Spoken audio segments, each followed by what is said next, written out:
everyone, welcome to today's Icehouse podcast. I'm Bryar Stewart, the Community Manager at the Icehouse, and today we have Shane Ford with us, currently on Owner Manager Program 53, which has stopped in their tracks a little bit thanks to COVID, but he is the Director and Business Owner at Wingate Architects here in Tauranga actually. So awesome to be able to have a face-to-face conversation with Shane, learn a little bit about his business journey and what he's currently learning and experiencing on the Icehouse program. So thanks, Shane, for being here. It's good to chat. So first question is always, tell us a little bit about your journey becoming a business owner. How did it all happen? Okay, so I probably became a business owner later than a lot of people do. Mm-hmm.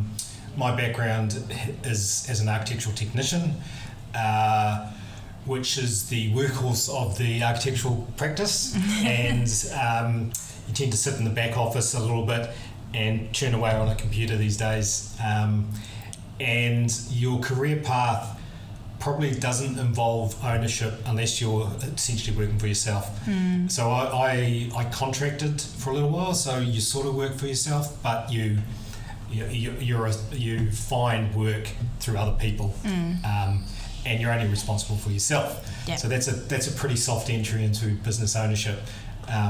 But I did that for quite a few years because it gave me the opportunity to work from home when it wasn't a thing to do, but while my kids were little.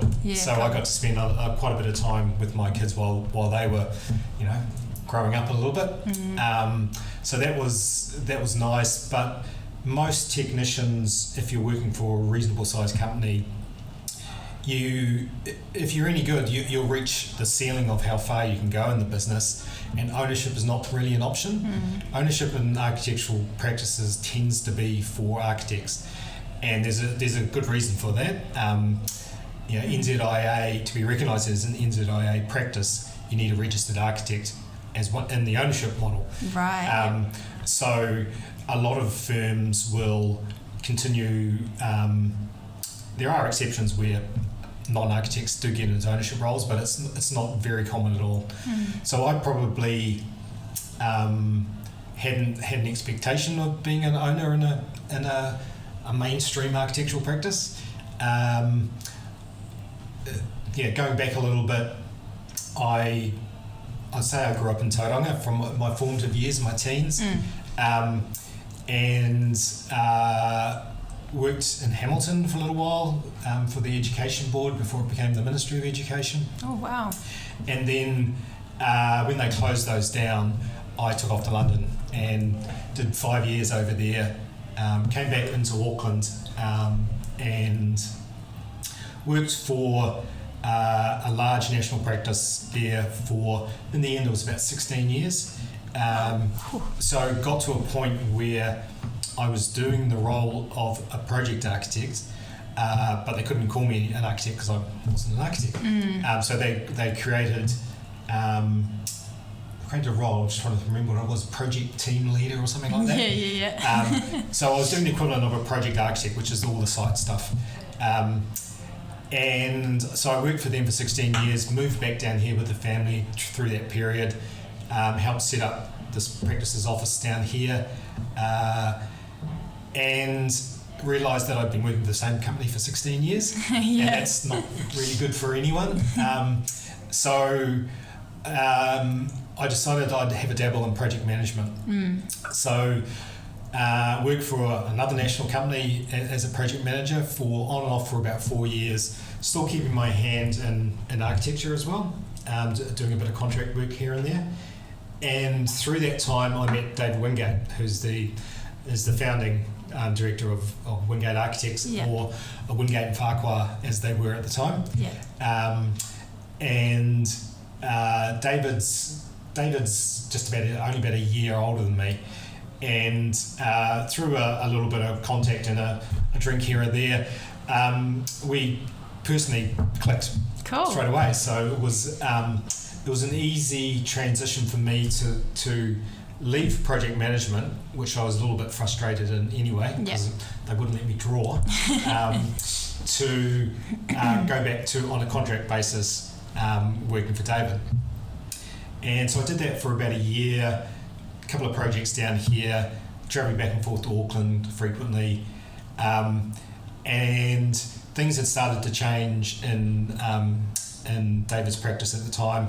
So Bryar Stewart, who had been David's partner for a long time, there was quite an amicable split. They wanted to do things slightly differently, so the business was being reformed. And so I got brave and took the opportunity to say to David that I'd love to move forward with the company, but I didn't want to be an employee anymore. I wanted to work out how I could be part of the business moving forward. Brilliant. So that was exciting and scary at the same time, and took some advice from some close friends who knew more about this sort of thing than me. One was an accountant, and one was a guy who's now actually our business advisor for Wingate's. The accountant said, "Why would you do it? Why would you do it at your age? Why would you invest money in all you're doing is really securing yourself a job for life?" And whereas Kim, who's another person I've known since I was about 16 or 17, said, "Do you get on well with David?" "Yes." Do you trust him?" "Yes." I said, "Go for it then." Go for gold, yeah. Awesome. So it took a little while to sort out how the mechanics of it was going to work, and there were 2 other people in the business that David was talking with as well, trying to bring 3 people through. And for David, it was a succession plan. And architects are notoriously bad at that sort of thing.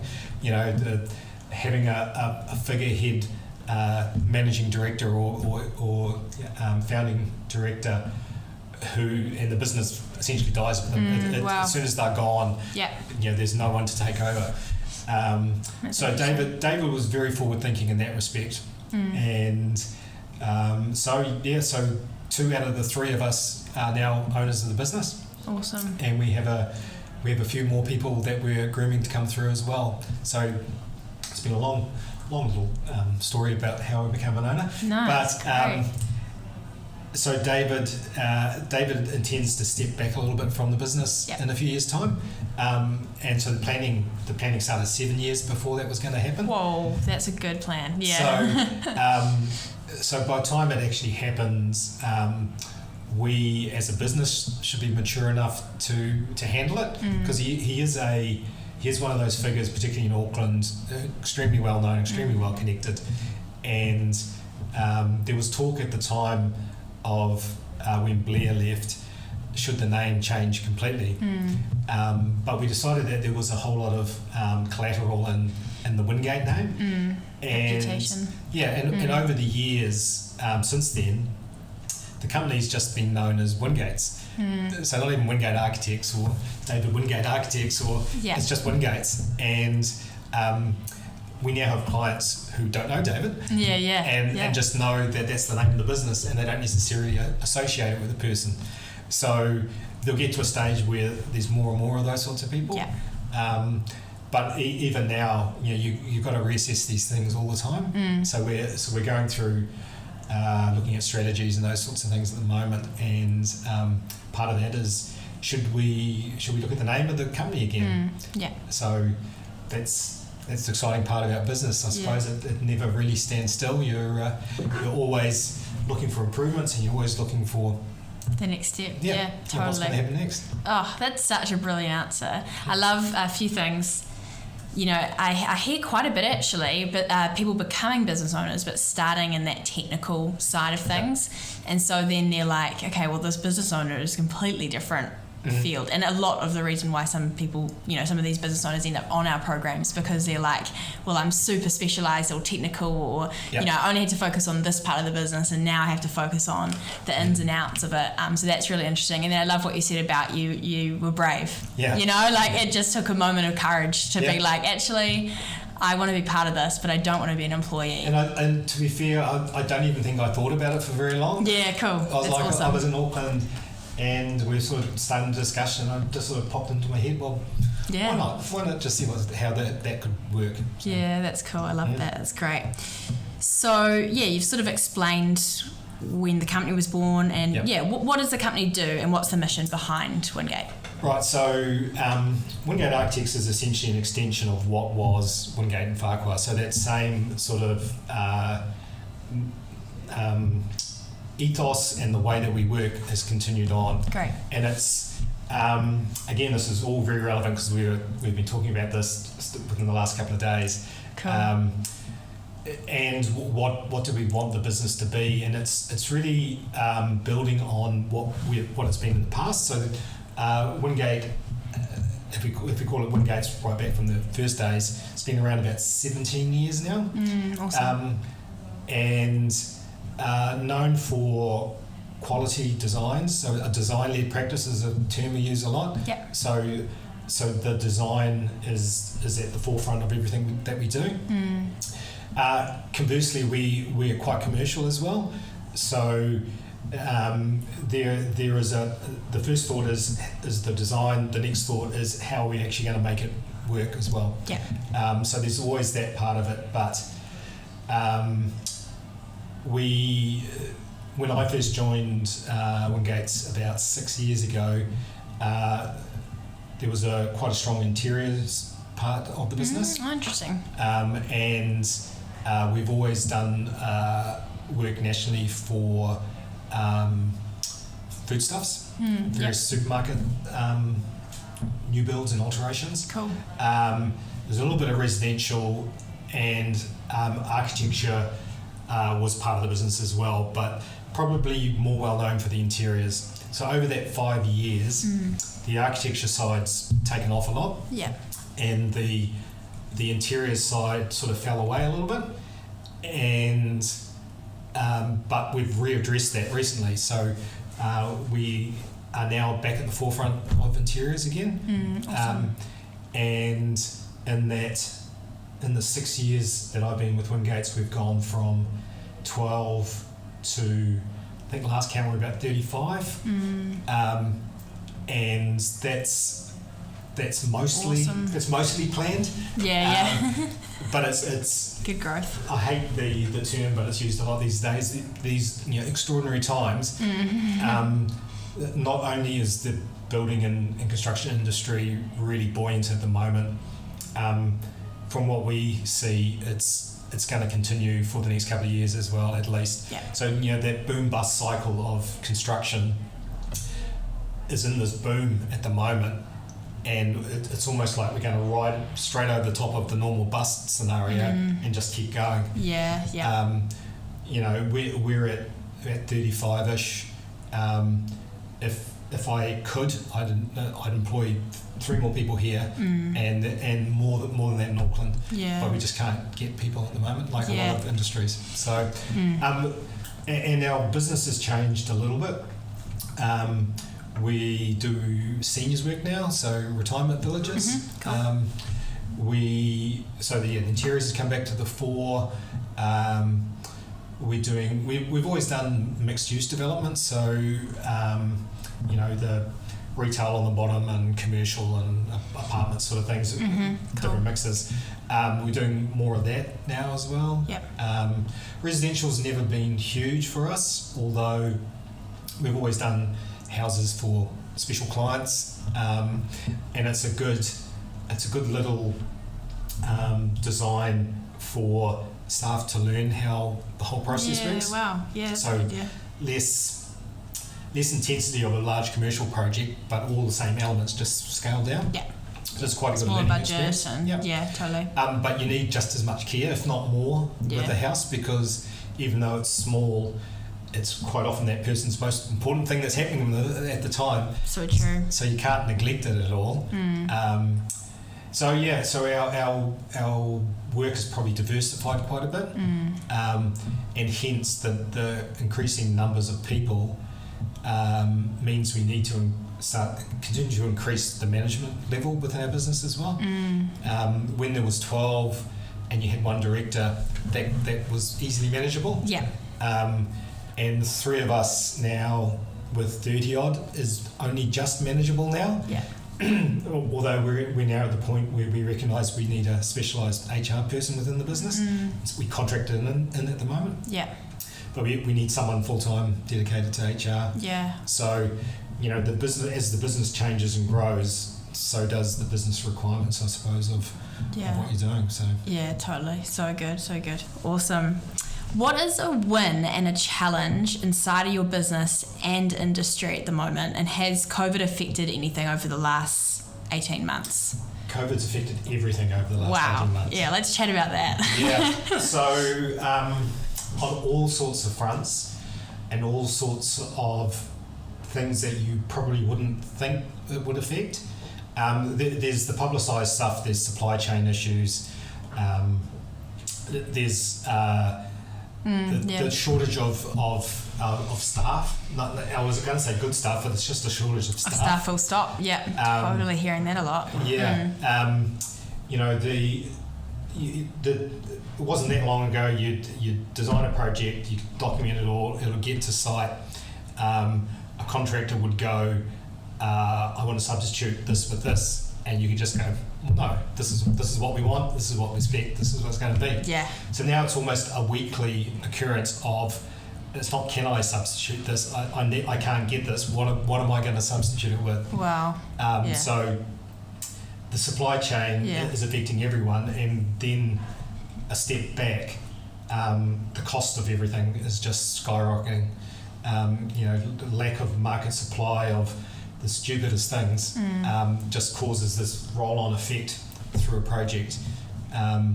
We're doing a major project here, which we started 5 or 6 years ago, and it's had its issues along the way.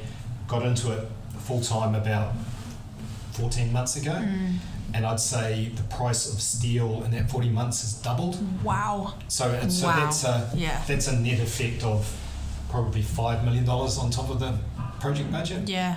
So there's that visible cost. There is, particularly at the moment in Auckland, running a building site in Auckland's an absolute nightmare.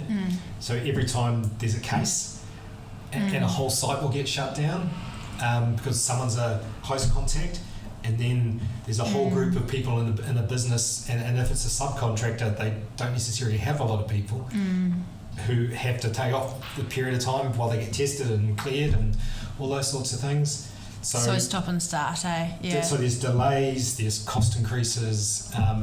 It's an ongoing battle, and it's, as a business owner, it's very stressful. Not knowing what the next challenge is going to be. So you can plan. You can only plan what's in your head of a solution that you've used before. Yeah. And these are new situations, and you're having to create solutions to them all the time. So it's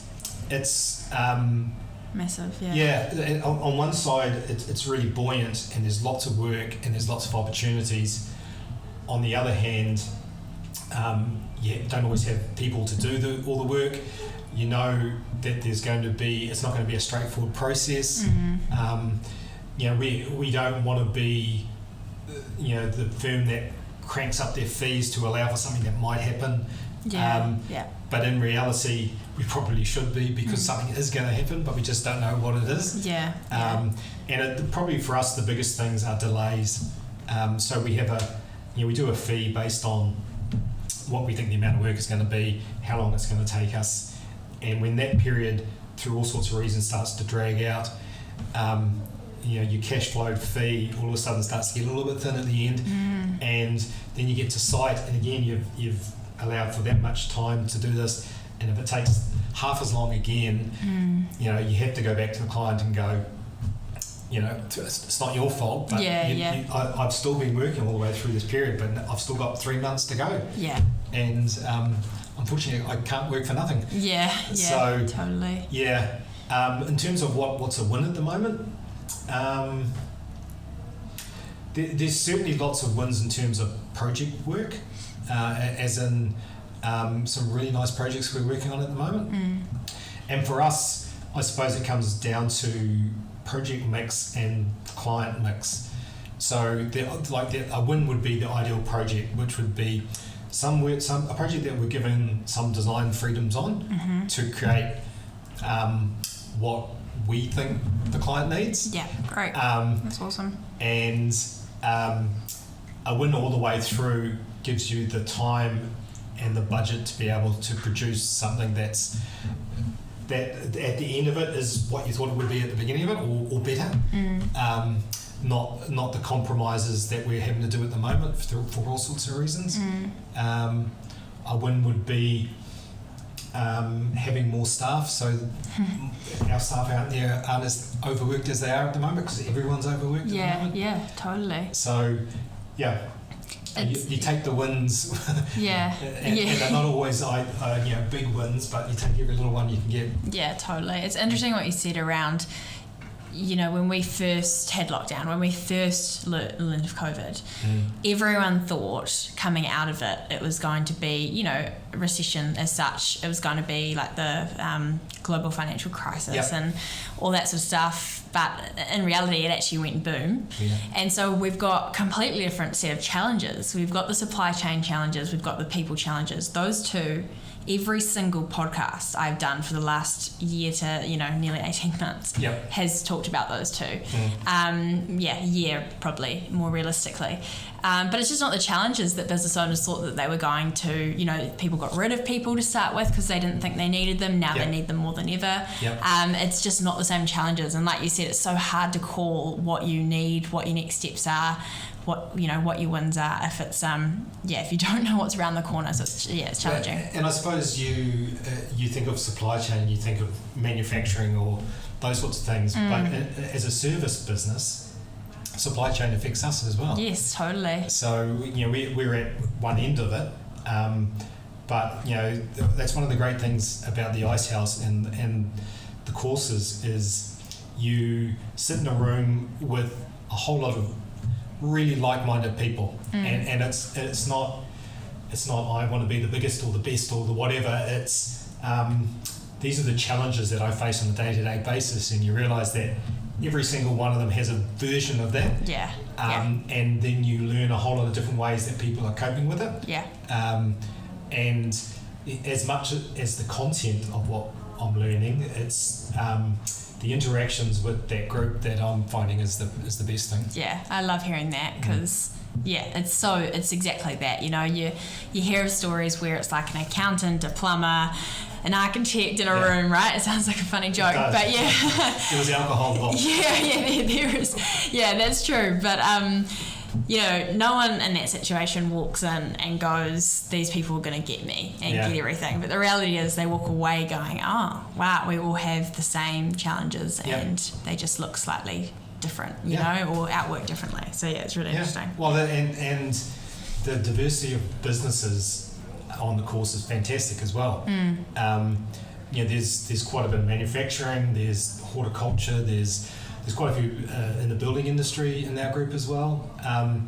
But like I said, same challenges, just a different tilt on it. So. Yeah, it's cool, right? You can talk to all these people and go, so what are you doing here? And have that community of people that you can always lean on, which I love seeing, because you're on program at the moment. And I get to work with people once they're off the program to keep them connected in the network. And the stories that I've got of cohorts that have kept in touch for 20 years or maybe you sort of connect with one or two in your program really, really well and they keep those people in their back pocket when they need them, which is cool. So it's good. It's good to hear. What's one piece of advice you would have given yourself at the start of your business journey, knowing what you know now? Interesting question. I suppose I've always been good with numbers, and I sort of thought I'll pick up the financial stuff really easily. And while I sort of understand, and it's really only the headlines that I understand when I'm looking at a set of accounts. It's through experience in the last 5 years that I've known where to look on a spreadsheet or on a set of accounts. But I haven't known how that number gets there. And what the effect of changing something back here will do on the ones that I'm interested in. So I probably go right back and think you probably should have learned more about accounts. So interesting. I don't know. I think I underestimated how important people are for a business. You sort of, as a worker in a business, you realise that you're part of what's being created. But as a business owner, again, you need to think about what the effects of everything we're doing has on each one of those people, because if one of them falls away, a chunk of your business may fall away. So the importance of it's not just keeping staff happy, it's giving them challenges, it's making sure they're learning, it's wellness is a big thing now, and totally. You can look at it globally and think that you're just doing stuff for a certain part of your workforce, but the fact is, when you bring a wellness initiative into a business, everyone receives it really well. It's not like it's just a few people. It's the old, you don't know what you don't know. Wellness is a really important part of the business. Major focus. Totally. A lot of our content's been around that currently. How do you integrate wellness initiatives into your business authentically? And make it work for you as the business owner and business, but your people as well. Because once your people are unhappy or leave, like you said, a chunk of your business in some cases, or it really puts pressure on those that stick around, right? I think a really simple thing that made a difference for me was when we did the wellness part of the Icehouse. The explanation of how important sleep is, and you sort of everyone knows it's important. But for me, my working life has quite often been, you have these intense periods where you're working for long periods of time, and as a result, for me, I didn't sleep very well because my brain wasn't shutting off and whatever. And then I can't even remember who it was on the course, but he said, a really simple technique is a breathing exercise. And he said, it's what sports teams do these days when they want to bring their heart rate down. And he said, so bringing your heart rate down just as you get into bed is going to help you go to sleep. So it was, hold 3 breaths, hold it, slowly exhale. Sven Hansen, probably. Yeah. And almost instantly I was falling asleep. Yes, that's awesome. So, but also with that, I try and do a little bit of yoga now, which is not, I'm an old rugby player, so it's not something you ever did back then, but instead of going to the gym all the time, a couple of mornings a week, I'll do just some really simple stretches for 15 minutes, and I feel so much better for it. So that's awesome. That's so cool. That I think sometimes you can hear those things and go, how's breathing going to help me fall asleep? And then awesome to hear when you try it and it works. You're like, okay, sold. That's right. And every night now. Every night. That's awesome. That's so cool. So so the Icehouse process and journey, you're obviously still on it, like we've mentioned. How did you first hear of the Icehouse? How did you have that first point of contact and then decide, this is for me? That's an easy one. The whole time I've known David Wingate, he has been spouting these little terms, and most of them are from good to great. And he was introduced to that because I don't think it was OMP when he did it. He may have done the leadership one, but it was over a longer period. I think it was like 3, 2, 1 global or something. Something like that. So he was introduced to the Icehouse then, and so now he's a voracious reader of business books. Awesome. All those sorts of things. And so Chris Brading and I, so Chris was on OMP 52. And so he managed to finish his. And I will. You will. So we decided that for the business it was a good investment that the directors go on this OMP course as well. And it's been a long time since I sat down and learnt anything, so I was a little bit, well, not dubious, a little bit hesitant about what the value was going to be.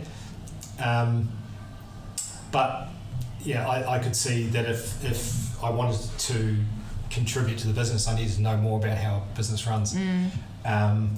So Chris did the first course. So I initially thought, well, we're going to do it together. That'll be great. Yeah. No, that's not going to happen. So Chris did his and loved it. So similar experience with the cohort he's in as well. And it's made a real difference in being able to sit in a board meeting or a director's meeting and not truly understand, but understand a lot more about how a business runs. Talk the same language. Yeah, and I think you sort of think you know how a business runs, and you pay bills, you send out invoices, those sorts of things. But it's like filling in these blurry bits that were there between this bit of knowledge and this bit of knowledge, and it's while you're by no means an expert at the end, you have a more holistic view over the whole business, and similar to what I said before, you know where you can tweak things to make a difference. Yeah. So as a business, we've decided that any director needs to go on this course. Awesome. So cool.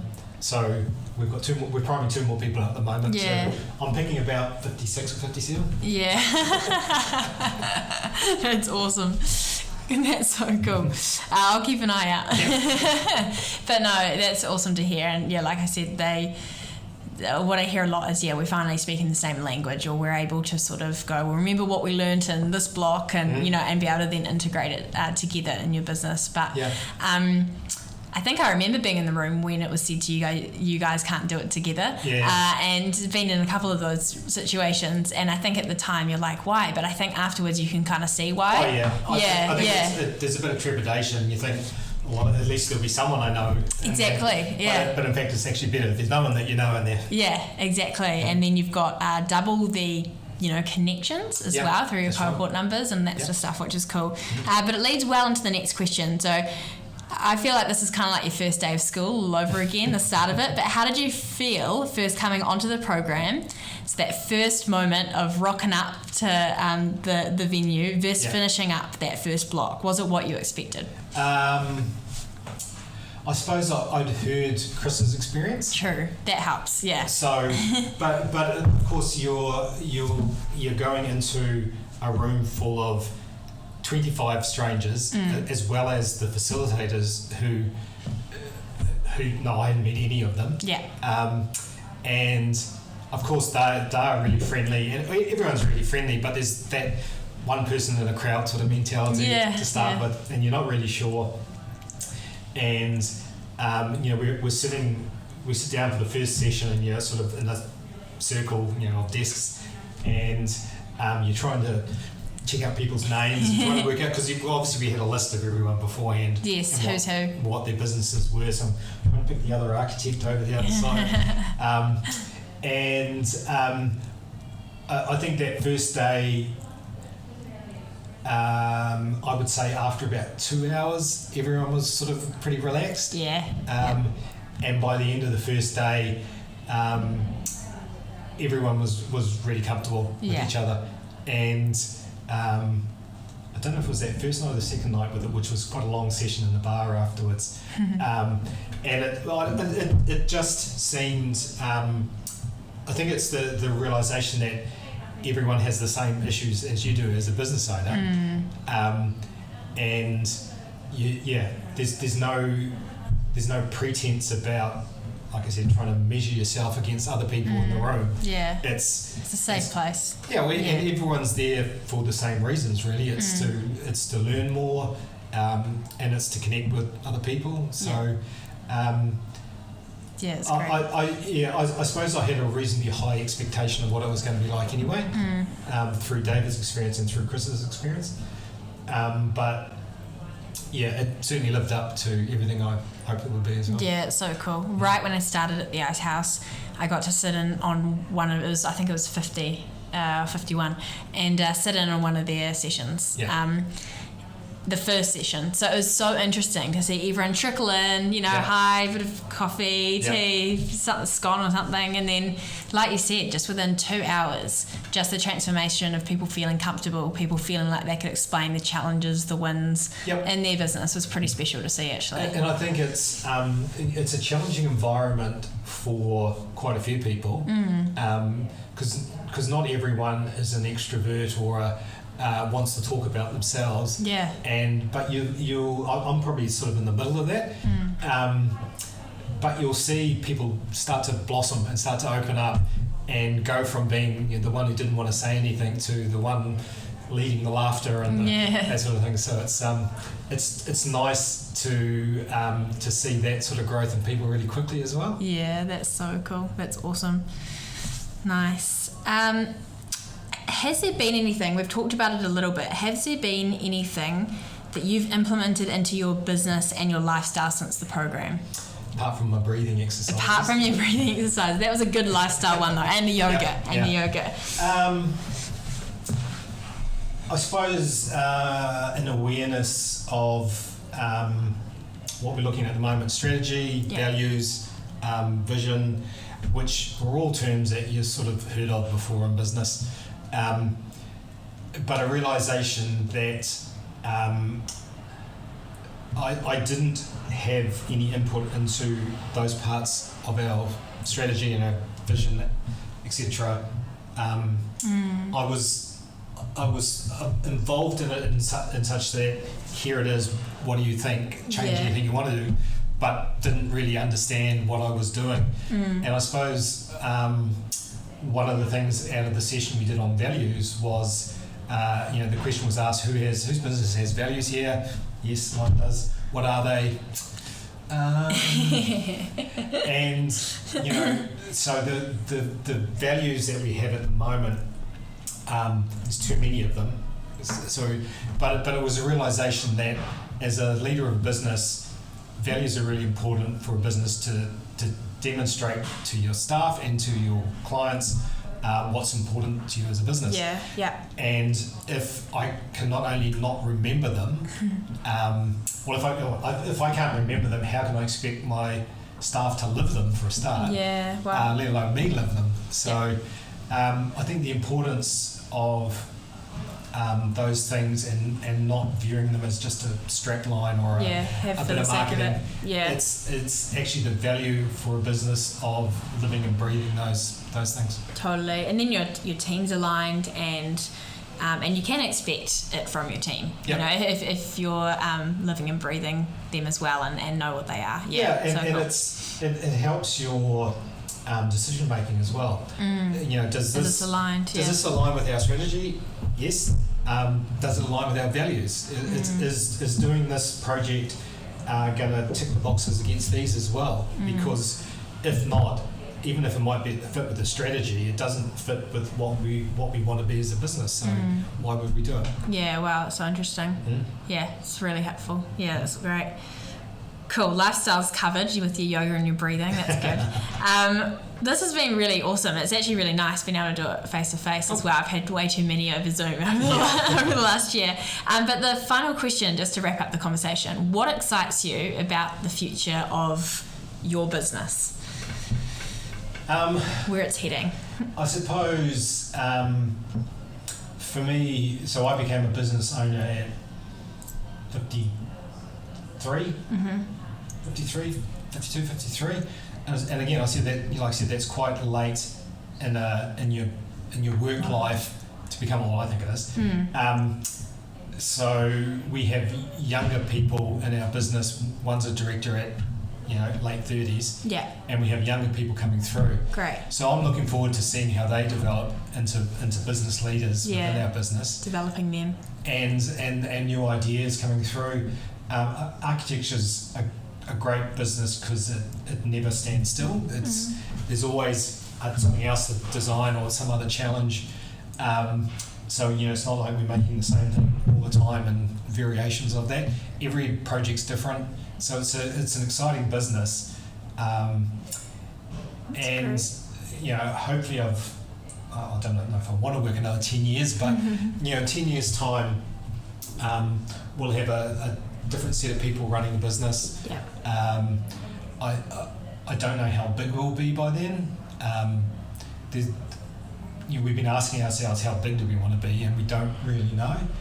But we don't want to be so big that we lose the values that we're talking about and the mass of whatever. Again, referring back to when I worked for a national company, and I'd go up to Auckland, and there'd be 20 people in that office I'd never met before. Yeah, wow. Every time I went in there, it seemed to be. Yeah. So I don't want to get to the situation where I walk into the office in Parnell and don't know people. Yeah, yeah. So I suppose I want to see how the business develops, but maintain what's important to us as we do it. Yeah, that's great. So. And also, what's shining through in this conversation is just the importance of carrying on the legacy, of the company, and so that's exciting in terms of the future of the business. Yeah, and I suppose that comes back to so David, as the founder, he's in the unusual situation of wanting to give away the business, not the business, but the control and wanting others within the business to help form what the business will be in the future, and run with it as well. Yeah. It's a good opportunity. Yeah. Well, there's a lot of people whose ego gets in the way of that sort of thing. That's true. So he's more than willing for people to take the reins. He's not always as good as letting go of the reins, but that's a habit more than anything else. Yeah, that's very normal. And it's getting better, and it's we had a strategy session the other day for the first time without him in the room. Wow. So it's exciting. It's exciting to see where the business will be in 5 years' time, let alone 10. Yeah, watch the space. That's it. Yeah, so cool. Thank you so much for being on the podcast. Great to hear your story, and hope it's inspired and empowered some other business owners listening to what you've achieved. So thank you.